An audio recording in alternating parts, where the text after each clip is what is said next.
Welcome to Ancient Egyptian Hieroglyphs. Hieroglyphics were used as sacred writing, appearing on monuments, statues, and sacred papyrus texts. The earliest symbols that resemble hieroglyphs were on pottery dating back to 4000 BCE. This stylized form of signs and drawings was the only writing used from its ancient origins to the end of pharaonic history. Ancient Egyptians referred to hieroglyphs as the writing of the gods.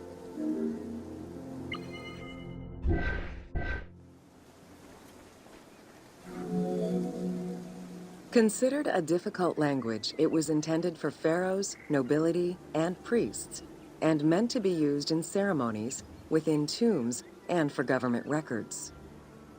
Since few Egyptians were able to read the ancient hieroglyphs, the mythological aura around the language was persistent, even in their own culture.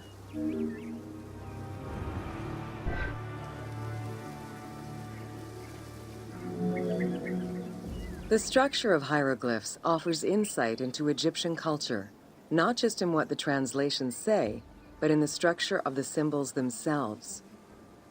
They were found on tomb walls, on sarcophagi, on statues, and on pottery, and were meticulously recorded in countless ancient papyri.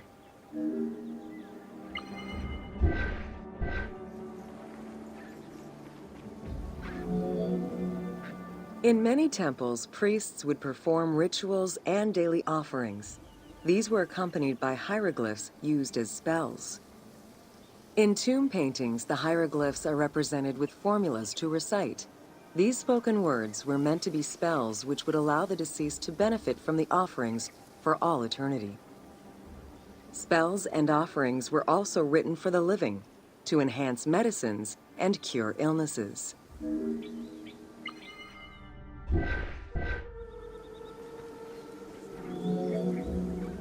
The most famous of ancient Egyptian documents is the Book of the Dead. Written in hieroglyphs and hieratic texts, it depicts important spells and rituals. These spells were intended to ensure a smooth transition from life to death and allow the deceased to safely navigate the perils of the afterlife.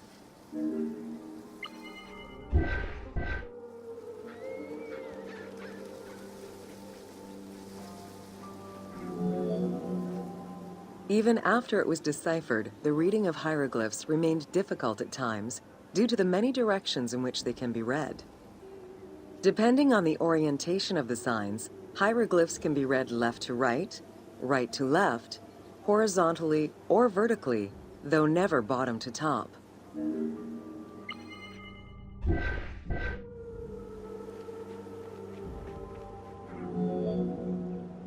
A clue on which way to read is to first notice which direction the figurative signs are facing. If a pictogram is looking to the right, then the reader is meant to start from the right and read towards the figure. Column text on a papyrus begins from the right, then goes top to bottom for each column.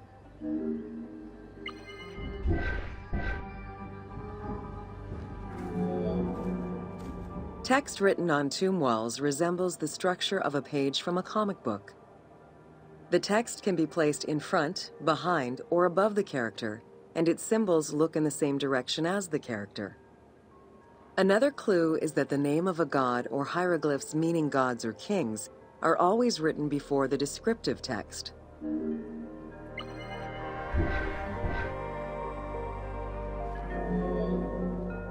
Compared to alphabetical languages, Egyptian hieroglyphs have more symbols.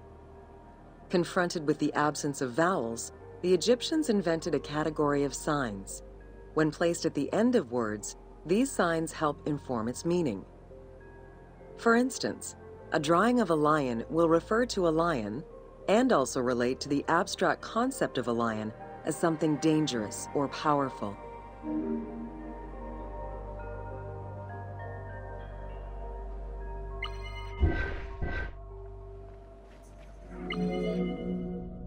Middle Egyptian hieroglyphs contained a little more than 700 signs. By the end of the Greco-Roman period, there were 10,000 signs.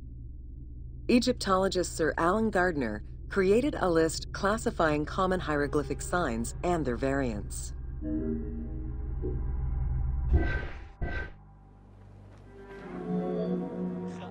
Ancient Egyptian languages have many similarities with Asian and African languages. They have evolved in similar ways to the various forms of written Egyptian. These languages belong to the Hamito-Semitic group. There were 5 clear evolutions in the Egyptian language, each with their own distinctive structure. These languages are known as Old Egyptian, Middle Egyptian, Late Egyptian, Demotic, and Coptic. Coptic is the only living language that allows linguists to define the vowel structure and to distinguish different dialects.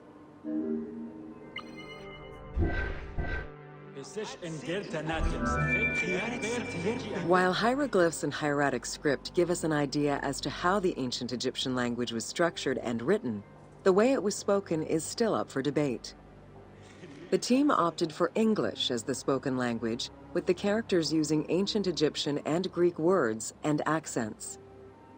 The language that is spoken in the background by the crowds is largely based on Sir Alan Gardner's Egyptian grammar.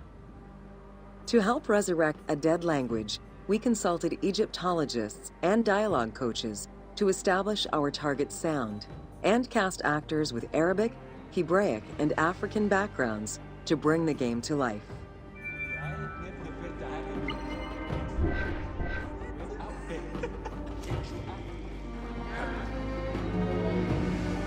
After Alexander the Great's arrival in Egypt and the establishment of his reign, Greek became the language used by the governing bodies.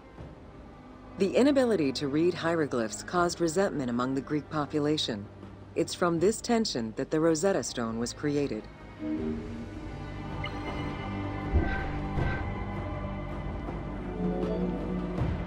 The spread of Christianity ended pharaonic culture and resulted in the destruction of its pagan monuments. This also marked the end of hieroglyphic writing and understanding.